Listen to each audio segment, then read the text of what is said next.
Todo empezó de forma surrealista. Le compré a mi mujer unas zapatillas para correr, pero lo más terrible fue descubrir que las usaba para correr a citas con un hombre que claramente era más rico y más influyente que yo. Y yo ideé cómo quitarles a los dos todo lo que tenían. Me llamo Mateo. Tengo 28 años. Durante mucho tiempo pensé que mi vida con Sofía era sólida. Nos casamos hace 4 años. Ella tiene 26. Siempre fue la que ponía alma en lo cotidiano. Elegía el menú semanal, recordaba cumpleaños, planeaba escapadas de fin de semana. Yo soy más tranquilo. Trabajo en una consultora de gestión. Llevo cuentas de clientes medianos.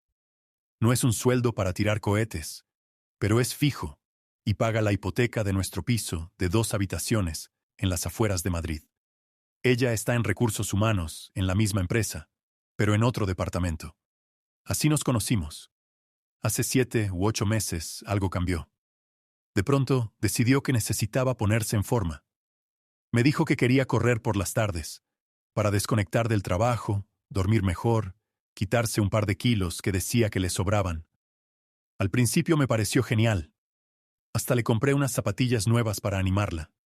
Salía sobre las 8, cuando ya oscurecía, y volvía entre las 10 y las 11. Llegaba con las mejillas encendidas, el pelo húmedo de sudor, y me contaba que había hecho 4 o 5 kilómetros. Yo le creía. Usábamos la misma app de seguimiento en el móvil. Compartíamos ubicación porque a veces uno llegaba tarde o se quedaba trabajando. Era lo normal. Una noche, mientras ella estaba fuera, abrí la app por curiosidad, solo para ver cuántos kilómetros llevaba. El punto no se movía. Estaba clavado. Miré el mapa. La ubicaba en un parque pequeño a 20 minutos andando de casa. No era sitio para correr. Caminos de tierra, bancos de madera, farolas muy separadas. El punto azul llevaba más de 1 hora sin moverse. Me quedé mirando la pantalla un buen rato. Me dije que igual se había parado a descansar, o que se había encontrado con alguien y charlaba, o que se había torcido un tobillo y esperaba a recuperarse. 1000 excusas. Pero ninguna me convencía del todo. Esa misma noche decidí seguirla. No le dije nada. Salí unos minutos después, manteniendo distancia. Llegué al parque por otro camino y me escondí detrás de unos árboles, en la penumbra. La vi, sentada en un banco apartado, de espaldas a mí. No corría, no llevaba auriculares. Simplemente estaba allí, y no estaba sola. A su lado había un hombre. No le vi bien la cara. Estaba de perfil y la luz era mala. Pero llevaba chaqueta oscura y hablaba despacio, con calma. Entonces pasó algo que me dejó helado. Sacó una bolsita pequeña de papel, de las que usan en joyerías caras, y se la dio. Ella la abrió, sonrió, se inclinó y le dio un beso corto en la mejilla. Se quedaron hablando un rato más. Sus manos se rozaban al pasar la bolsa. No era un roce casual. Era cómodo, natural, como si lo hubieran hecho 1000 veces. Me fui antes de que me vieran. Volví a casa con la cabeza a 1000. Cuando ella llegó 1 hora después, sudada como siempre, me dijo que había corrido un montón y que se sentía genial. Asentí, le preparé agua, le pregunté cómo le había ido. Me contestó lo de siempre. Bien, un poco cansada, pero me sienta de maravilla. Esa noche no pegué ojo. Me repetí que podía ser cualquier cosa. Un amigo de la uni que no me había presentado, un compañero haciendo un favor, un regalo de cumpleaños adelantado, un cambio de turno acordado en persona. Me dije que exageraba, que la gente se sienta en bancos a hablar, que no todo es lo que parece. Pero en las semanas siguientes, volví a mirar la app casi cada vez que salía. Y siempre lo mismo. Cada 2 o 3 días, a la misma hora, el punto se paraba en ese banco. Siempre entre 1 hora y hora y media. Siempre de noche. Siempre sola con ese hombre desconocido. Yo seguía repitiéndome que no era nada. Que no había que hacer una montaña de un grano de arena. Que Sofía no me engañaría. Que llevábamos años juntos. Que nos queríamos. Que yo la conocía. Pero cada vez que salía a correr, sentía un nudo en el estómago. Y cada vez que volvía y me abrazaba con esa sonrisa tranquila, me preguntaba cuánto tiempo más podría seguir mintiéndome a mí mismo. Aquí tienes esta parte limpia, más viva y con mejor ritmo, sin perder ni un detalle importante. Quité repeticiones innecesarias, sobre todo las del olor y las excusas. Hice el texto más directo y emocional, y lo dejé perfecto para que suene natural al narrar en voz alta. Pasaron varias semanas desde aquella primera noche en el parque. Seguía mirando la app casi cada vez que ella salía a correr. El punto siempre se paraba en el mismo banco, siempre entre 60 y 90 minutos. Yo me quedaba en el sofá, con el móvil en la mano, viendo cómo el icono azul no se movía. Me repetía que igual era una amiga suya, alguien con quien desahogaba cosas del trabajo o de la vida. Que las mujeres también necesitan su espacio. Que no tenía por qué saberlo todo. Pero una noche, cuando volvió, algo se rompió dentro de mí. Entró como siempre.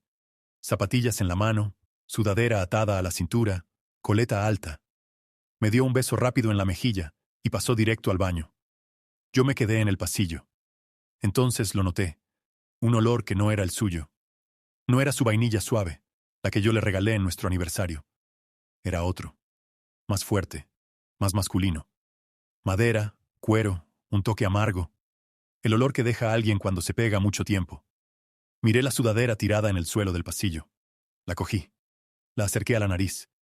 Ahí estaba, impregnado en el cuello y los hombros. No era sudor. Era perfume de hombre. Pesado, caro, de los que aguantan horas. Y no era el mío. Yo uso uno casi sin olor. Me quedé quieto, con la sudadera en las manos. El corazón me retumbaba en los oídos. Intenté buscarle explicación. ¿Algún compañero la había abrazado en el trabajo? ¿Habría pasado por una perfumería? Pero no. Ella no cogía metro ni bus. Iba andando al parque y volvía andando. Y desde hacía meses no coincidíamos en turno, así que nadie la abrazaba en la oficina. Esa noche no dormí. Me levanté temprano, antes de que ella abriera los ojos. Fui al cesto de la ropa sucia y saqué la camiseta que había usado para correr. El mismo olor. Más intenso en el pecho y en la espalda. Como si alguien la hubiera abrazado por detrás. Como si hubiera apoyado la cabeza en su hombro. Lo olí varias veces, queriendo equivocarme. No pude. Era inconfundible. Al día siguiente, cuando salió otra vez, esperé 10 minutos y salí detrás. No fui al parque. Me quedé cerca de casa, en una esquina, mirando la AP. El punto se paró en el banco. Como siempre. Volví antes que ella. Cuando llegó, el olor estaba otra vez. Más fresco. Más reciente. Me senté en la cocina mientras se quitaba la ropa. Le pregunté con la voz más tranquila que pude. ¿Hoy con quién has corrido? Me miró un segundo, sorprendida. Luego sonrió. Sola, como siempre. ¿Por qué? Nada. Solo preguntaba. Se metió a la ducha. Yo me quedé mirando la sudadera en el suelo. El olor seguía ahí, clavado. En los días siguientes, empecé a fijarme en todo. A veces, al quitarse la chaqueta, veía en el cuello de la camiseta una marca leve. Un roce de barba o de labios. No eran moratones. Solo señales sutiles. Pero suficientes para que el olor se quedara pegado. Me repetía que podía ser cualquier cosa. Un abrazo de despedida con un amigo. Que la gente se abraza. Que no significaba nada. Pero cada vez que olía esa ropa, sentía un peso enorme en el pecho. No era rabia todavía. Era miedo puro. Miedo a que fuera verdad. Porque si ese hombre del banco era quien dejaba ese olor, entonces todo lo que habíamos construido se estaba deshaciendo a mis espaldas, y yo no podía hacer nada para evitarlo. Una tarde, mientras ella estaba en el baño, abrí su armario. Busqué entre sus cosas. Encontré una bufanda que casi nunca usaba. La acerqué a la nariz. El mismo perfume. Mucho más fuerte. Como si se la hubiera puesto en el cuello justo después de estar con él. La dejé exactamente donde estaba. Cerré la puerta. Me senté en la cama y me tapé la cara con las manos. Quería creer que era una tontería. que me lo estaba imaginando todo, que el olor podía venir de cualquier parte, que el banco era solo un sitio para descansar, que el regalo de aquella noche había sido inocente, pero el olor no mentía.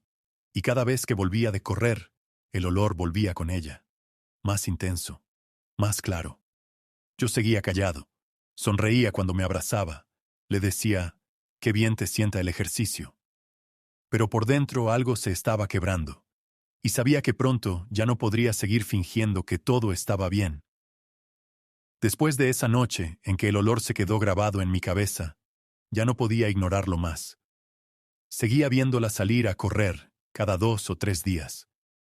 Seguía mirando la aplicación y viendo el punto quieto en el mismo banco. Seguía oliendo el perfume en su ropa cuando volvía. Pero ahora necesitaba algo más concreto. Algo que no pudiera explicarme con excusas. Algo que me obligara a mirar la realidad de frente, aunque doliera. Una mañana de sábado, ella se fue temprano a hacer unas compras. Me dijo que volvería en un par de horas.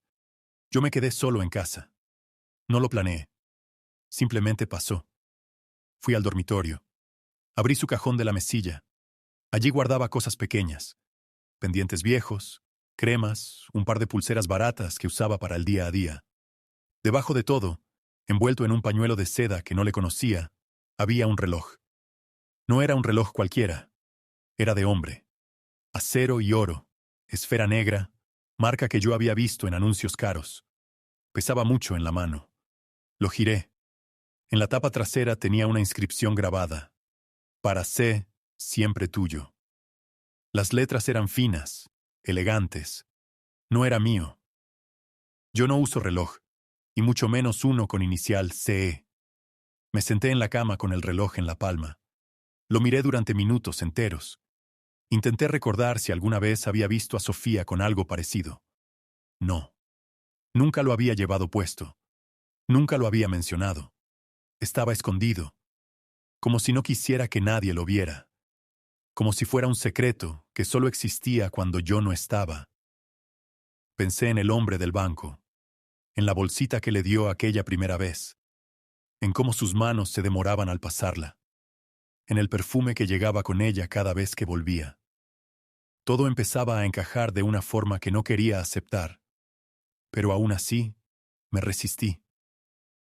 Me dije que podía ser de un familiar, que tal vez su hermano o su primo se lo había dejado olvidado, que la inscripción era vieja, de otra época, que C podía ser cualquier cosa. Carlos, Cristóbal, Claudio, miles de nombres, pero en el fondo sabía que no, porque el reloj no olía a cerrado. Olía al mismo perfume que impregnaba su ropa, ese olor a madera y cuero que no era mío. Lo acerqué a la nariz. Era idéntico. Alguien lo había llevado puesto. Alguien se lo había quitado y se lo había dado a ella. Alguien que se sentaba a su lado en ese banco y le hablaba despacio. Guardé el reloj exactamente donde lo había encontrado. Cerré el cajón. Me quedé un rato mirando la pared. El pulso me latía en las sienes. No era furia todavía. Era una tristeza pesada, como si algo dentro de mí se estuviera hundiendo despacio. Esa misma tarde, cuando ella volvió, actué normal.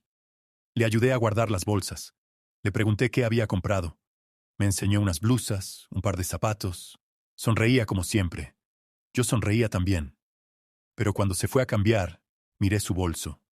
Dentro, en un compartimento pequeño, había una nota doblada. La saqué con cuidado. Era papel grueso, de esos que usan en papelerías buenas.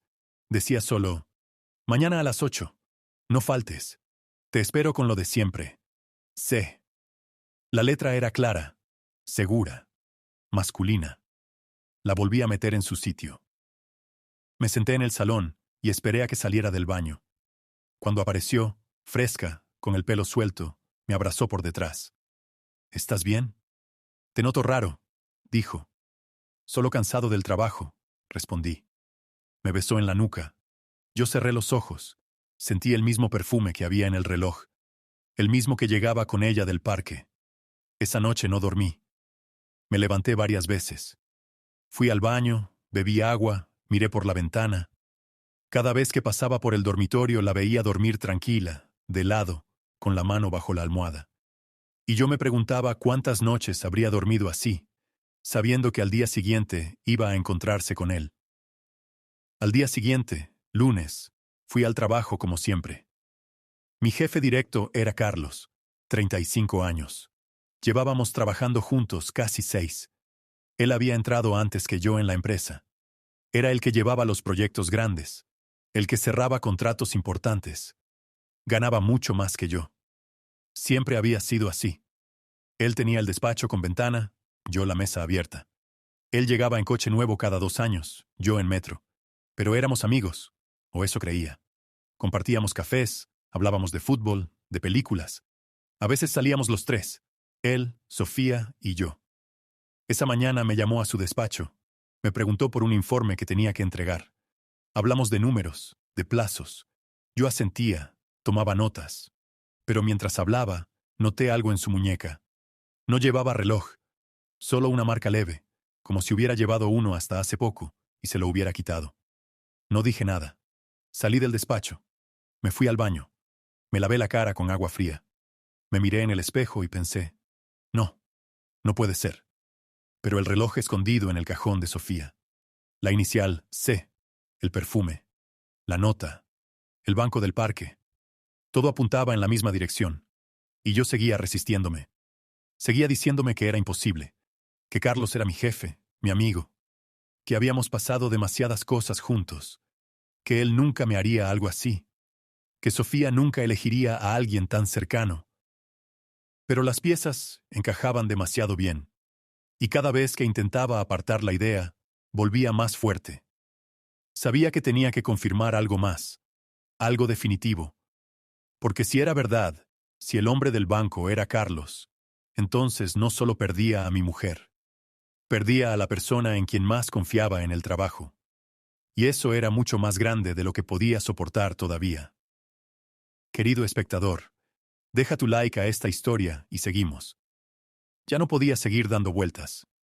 El reloj escondido, la inicial C, la nota en su bolso, el perfume que llegaba cada vez más fresco después de cada carrera, las reuniones en el mismo banco. Todo apuntaba a Carlos, mi jefe, mi amigo de años, el hombre que me había dado oportunidades en el trabajo, que me había invitado a su casa a barbacoas, que conocía a Sofía desde antes de que nos casáramos. Quería equivocarme. Quería que todo fuera una coincidencia absurda. Pero las coincidencias no huelen igual que el perfume de otro hombre.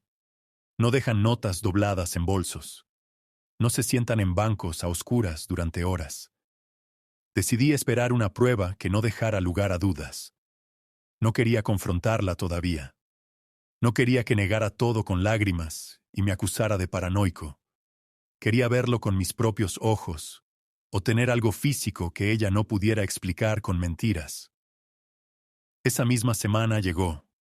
Era jueves por la tarde. Yo había salido antes del trabajo porque tenía una cita médica de rutina. Llegué a casa alrededor de las 6. Sofía aún no había vuelto. Me había dicho que se quedaría hasta tarde en la oficina revisando unos expedientes.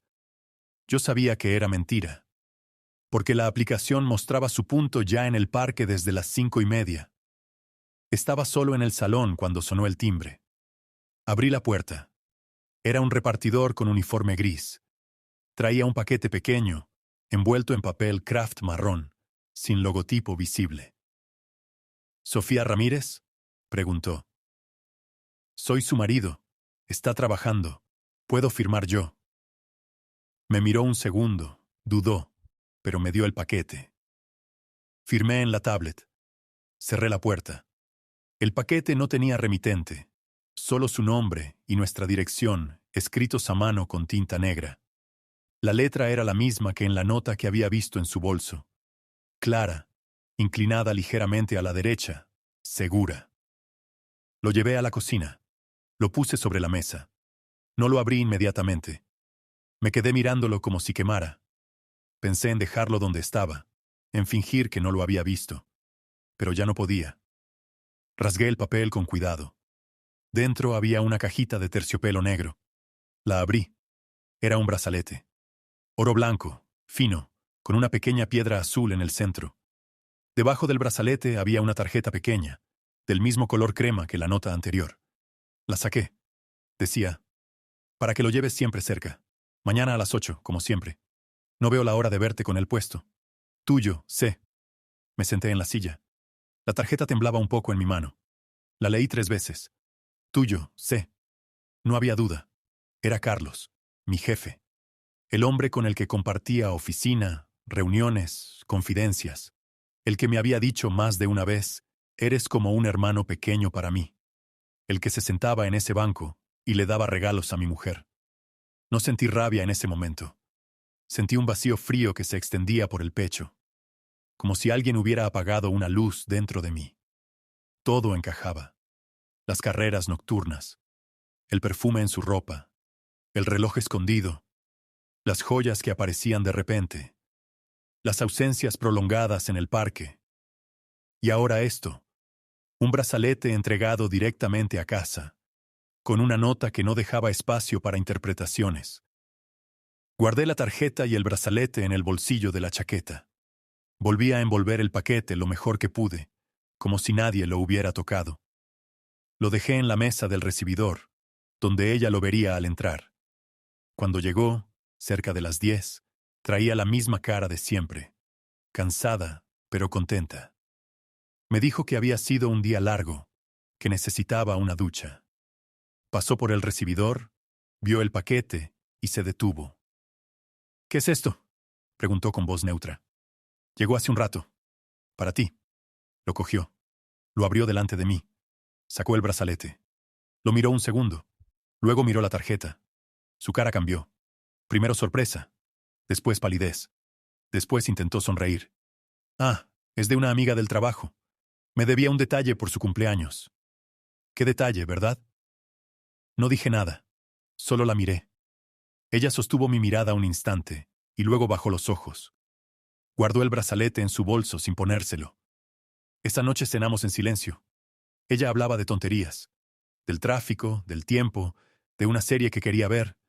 Yo asentía, pero por dentro ya no había dudas. Era Carlos, mi jefe, mi amigo, el hombre que me pagaba el sueldo cada mes, el que conocía mis horarios, mis debilidades, mis sueños, el que se aprovechaba de que yo confiara en él para encontrarse con mi mujer a mis espaldas. Cuando nos fuimos a la cama, ella se durmió rápido. Yo me quedé mirando el techo.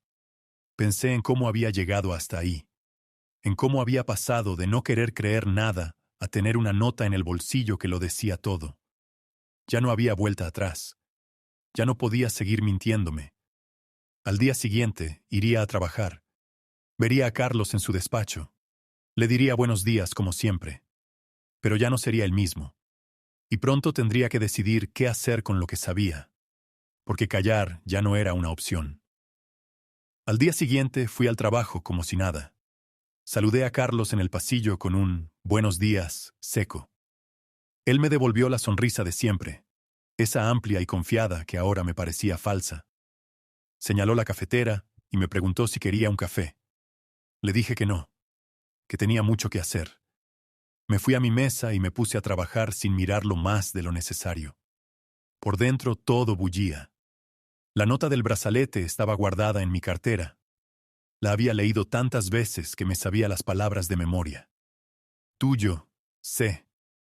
Cada vez que lo pensaba sentía un pinchazo en el estómago. Pero no iba a explotar. No todavía. Necesitaba mantener la calma para ver hasta dónde llegaba todo esto. Esa misma tarde, cuando llegué a casa, Sofía ya estaba allí. Estaba en el salón con el portátil abierto. Tenía cara seria. Me vio entrar y cerró la tapa despacio. «Tenemos que hablar», dijo. Me senté frente a ella. «Dime». Respiró hondo. Miró hacia la ventana un segundo antes de hablar. «Creo que lo nuestro no funciona ya. Llevo meses sintiéndome atrapada. Tú estás siempre en tu mundo, en el trabajo, en tus rutinas. Yo necesito más. Necesito sentir que vivo». La miré fijamente. No interrumpí. «Quiero separarnos. Voy a empezar los trámites. Ya hablé con una abogada amiga mía. Vamos a dividir todo lo que tenemos. El piso, el coche, las cuentas. Pero quiero que sea de mutuo acuerdo. No quiero peleas. Hizo una pausa. Esperaba que yo dijera algo, que protestara, que le pidiera que lo pensara. Yo solo pregunté, ¿desde cuándo lo tienes claro? Hace tiempo. Meses. ¿Y por qué no me lo dijiste antes? Porque no quería hacerte daño. Porque esperaba que las cosas mejoraran solas. Pero no mejoraron. Asentí despacio. ¿Y él? ¿Carlos también está de acuerdo con esto? Su cara cambió en un instante. Los ojos se le abrieron. La boca se le quedó entreabierta. ¿Qué? ¿De qué hablas? No me hagas fingir que no sé.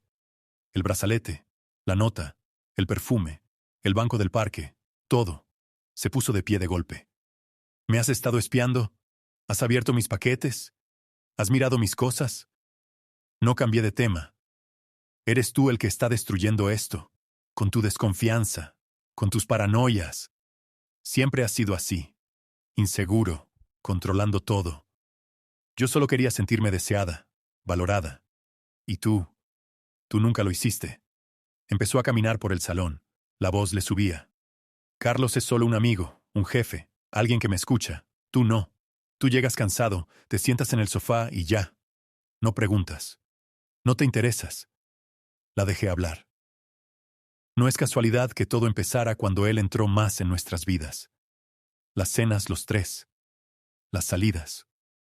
Las carreras, que coincidían con sus horarios libres. ¡Basta!, gritó. Estás inventando cosas. Estás enfermo. Si sigues por ahí, voy a decir que eres tú el que me has sido infiel, que por eso quiero separarme. Tengo mensajes. Tengo pruebas de que tú mirabas a otras en el trabajo. Mentía. Lo sabía. Pero lo dijo con tanta convicción que por un segundo dudé de mí mismo. Se acercó a la mesa. Cogió su móvil. Voy a llamar a la abogada ahora mismo. Y te aviso. Si intentas ponerte difícil, te va a salir caro. Voy a pedir la mitad de todo. Y más si hace falta. Salió del salón. Se metió en el dormitorio y cerró la puerta. Oí cómo hablaba por teléfono en voz baja. Me quedé sentado. No me moví. No grité. No lloré. Solo pensé en los pasos que tenía que dar a partir de ahora. Esa noche dormí en el sofá. Al día siguiente, mientras ella estaba en el trabajo, empecé a moverme. Fui al banco. Pedí extractos de las cuentas compartidas. Revisé movimientos. Había transferencias pequeñas pero frecuentes a una cuenta que no conocía. No eran grandes cantidades, pero sumaban. Llamé a un abogado amigo de la universidad. Le conté lo básico. Me dijo que recopilara todo. Fotos de regalos, notas, ubicaciones del móvil, mensajes si los había. Que no confrontara todavía, que documentara. Empecé a guardar capturas de la aplicación de seguimiento. Fotos del reloj escondido, la nota del brazalete, el paquete. Todo. Sofía volvió esa noche más tranquila, como si hubiera descargado la rabia y ahora quisiera negociar. Podemos hacerlo bien, dijo. Sin abogados caros. Tú te quedas el piso si quieres. Yo me llevo el coche y algo de dinero. La miré. No. No. No voy a aceptar nada de lo que dices. Se rió nerviosa. ¿Qué vas a hacer? ¿Pelear? No tienes nada. Tengo todo lo que necesito. Se quedó callada. Por primera vez vi miedo en sus ojos. Los días siguientes fueron un infierno silencioso. Ella salía más. Volvía tarde. A veces no volvía. Yo seguía trabajando. Seguía viendo a Carlos en la oficina. Él actuaba normal. Me preguntaba por Sofía. Yo respondía corto. Pero por dentro ya había decidido. No iba a dejar que se llevaran lo nuestro sin pagar un precio. No iba a ser el débil que se queda mirando mientras le quitan todo. Empecé a planear. Con el abogado, con los extractos, con las pruebas. Y cuando llegara el momento, no habría marcha atrás. Para ninguno de los dos. Llegó el momento en que ya no había espacio para más mentiras ni para más esperas. Había reunido todo. Las capturas de la aplicación de seguimiento, con fechas y horas exactas en el banco del parque. Fotos del reloj escondido con la inscripción para C. La nota del brazalete que llegó a casa. Extractos bancarios que mostraban transferencias pequeñas pero constantes, a una cuenta que resultó ser de Carlos. Mensajes antiguos que Sofía había borrado, pero que recuperé de la copia de seguridad del móvil que compartíamos en la nube. Todo estaba organizado en una carpeta digital y en copias físicas. Mi abogado lo revisó y me dijo que era sólido. No para un juicio penal, porque no había delito, pero sí para un divorcio contencioso, donde yo tuviera la ventaja absoluta. Primero hablé con Sofía. Fue una noche de viernes. Ella llegó tarde, otra vez. Olía al mismo perfume. Se quitó los zapatos en la entrada y me vio sentado en el sofá con una carpeta delante. ¿Qué es eso?, preguntó. Todo lo que necesito para terminar esto de una vez. Se acercó despacio. Se sentó en el sillón de enfrente. Intentó mantener la compostura. No tienes nada, solo sospechas. Abrí la carpeta. Saqué las primeras hojas. Impresiones de la ubicación del móvil durante meses. Siempre el mismo banco. Siempre las mismas horas. Luego la foto del reloj. Luego la nota del brazalete. Lie. Su cara se descompuso poco a poco. Primero negación. Esto no prueba nada. Luego rabia. Me has estado espiando como un loco. Luego silencio. Cuando llegó a la última página, un extracto donde se veía una transferencia de nuestra cuenta conjunta a la de Carlos, se tapó la boca con la mano. Mateo, por favor. Fue un error. No lo planeé. Empezó como algo inocente. Conversaciones en el trabajo. Luego salidas a tomar aire. Luego, no sé cómo llegamos ahí. Pero no quería hacerte daño. Te lo juro. Las lágrimas le caían. La voz le temblaba. No me dejes sin nada. El piso es nuestro. El coche lo pagamos juntos. No puedo empezar de cero. Por favor, perdóname. Podemos arreglarlo. Terapia. Lo que sea. La miré. No sentí lástima. Solo una calma fría que no había sentido nunca. No. Se levantó. Se acercó. Intentó cogerme la mano. Mateo, por favor. La aparté con suavidad.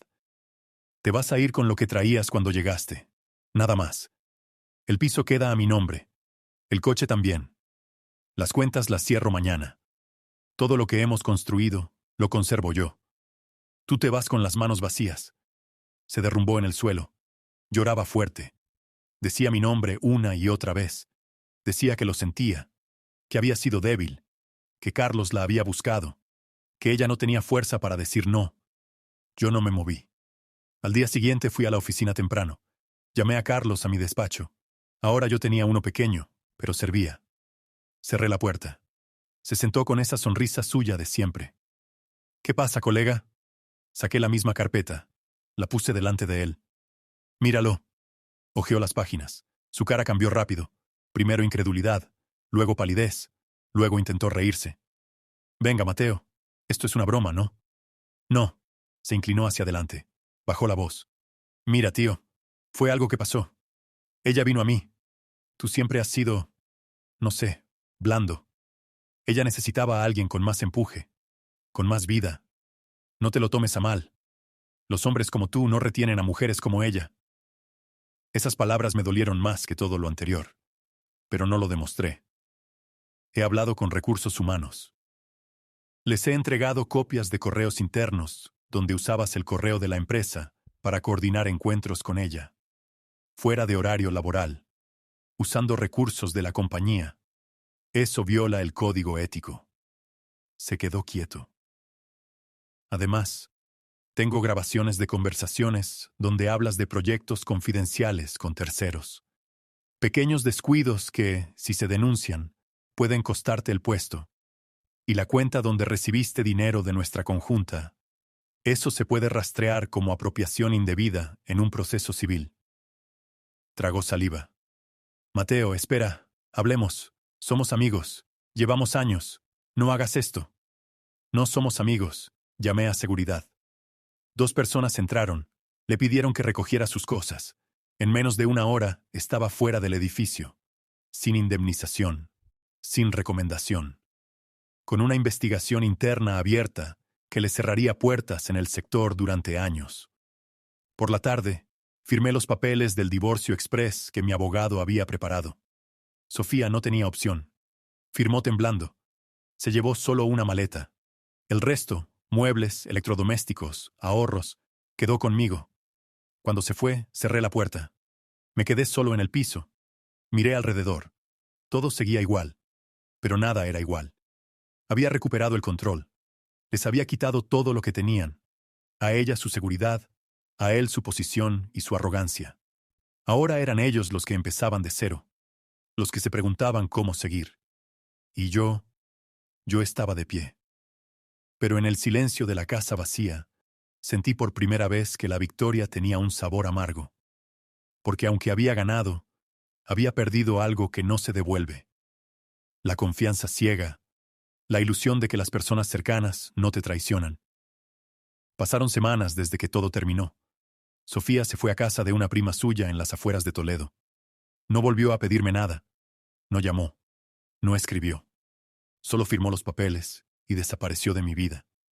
Carlos tampoco apareció más. Supe por compañeros que había intentado buscar trabajo en otras consultoras, pero la investigación interna y los rumores le cerraron puertas. Terminó en un puesto menor en una empresa pequeña, lejos del centro, con un sueldo que apenas le llegaba. No volvió a contactarme. Ni un mensaje, ni una disculpa. Nada. Yo me quedé en el piso. Al principio todo seguía igual. Los muebles que habíamos comprado juntos, las fotos en las paredes, los platos que usábamos cada día. Pero poco a poco empecé a borrar. Primero fueron las fotos digitales. Abrí la nube compartida. Miles de imágenes. Viajes a la playa, cenas en familia, cumpleaños, navidades. Las seleccioné todas. Las eliminé de forma permanente. No las tiré a la papelera. Las borré del servidor. Después entré en nuestras cuentas antiguas. Instagram, Facebook, el álbum privado que teníamos en Google Fotos. Todo lo que tenía su nombre o su cara. Eliminado. No dejé ni una copia. Luego vinieron los mensajes. WhatsApp, Telegram, correos antiguos. Busqué conversaciones de años atrás. Las leí por última vez. Algunas me hicieron parar. Risas compartidas, planes que nunca se cumplieron. Te quiero, que ahora sonaban huecos. Las borré también. Bloqueé sus números. Bloqueé el de Carlos. Limpié el historial de llamadas. Todo rastro digital que nos uniera desapareció en unas horas.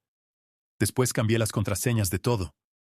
Banco, correo, Netflix, Spotify. Todo lo que había sido conjunto pasó a ser solo mío. Cerré las cuentas compartidas.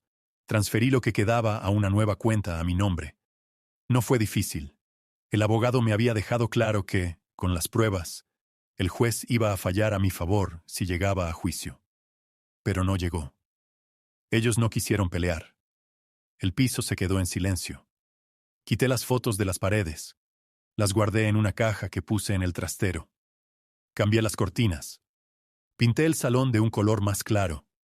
Compré un sofá nuevo, más pequeño, para una persona sola. Poco a poco el espacio dejó de oler a ella. Dejó de recordar sus pasos. Algunas noches me sentaba en el balcón con una cerveza. Miraba la ciudad. Pensaba en lo que había pasado. En cómo había pasado de confiar ciegamente a tener que defenderme con todo lo que tenía. Pensaba en Sofía y en Carlos. En cómo habían creído que yo no me daría cuenta. O que, si me daba cuenta, no haría nada. Que me quedaría callado, roto, pidiendo explicaciones que nunca llegarían. Se equivocaron.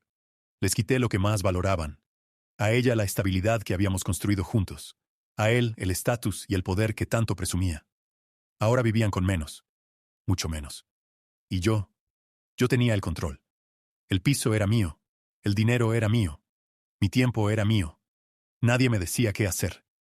Nadie me mentía a la cara.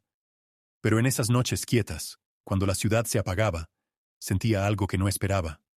Una sombra. No era arrepentimiento. No me arrepentía de nada. Había hecho lo que tenía que hacer. Pero sí sentía una pérdida. No de ellos. De lo que yo era antes. De esa parte de mí que creía en las personas. Que pensaba que el amor y la amistad eran cosas seguras. Que no se rompían tan fácil. Ya no creo eso. Ahora sé que todo se puede romper. Y que, cuando se rompe, a veces lo único que queda es levantarse y no dejar que te quiten lo poco que te queda. Me levanto cada mañana. Voy al trabajo. Sigo en la misma empresa, pero ahora con más responsabilidad. Me ascendieron después de que Carlos se fuera. Nadie lo dijo abiertamente, pero sé que valoraron que yo me quedara y mantuviera las cosas en pie. Vivo solo. Salgo poco. Leo. Corro por las mañanas, en parques diferentes. No miro atrás. A veces, cuando estoy en silencio, pienso, ¿valió la pena? Y la respuesta es sí, porque aunque perdí la ilusión, gané algo más importante. La libertad de no depender de nadie, de no volver a confiar ciegamente, de saber que si alguien intenta hacerme daño otra vez, sabré defenderme. Ellos están borrados, de mi casa, de mi teléfono, de mi cabeza casi, y yo sigo aquí, de pie, solo, pero entero.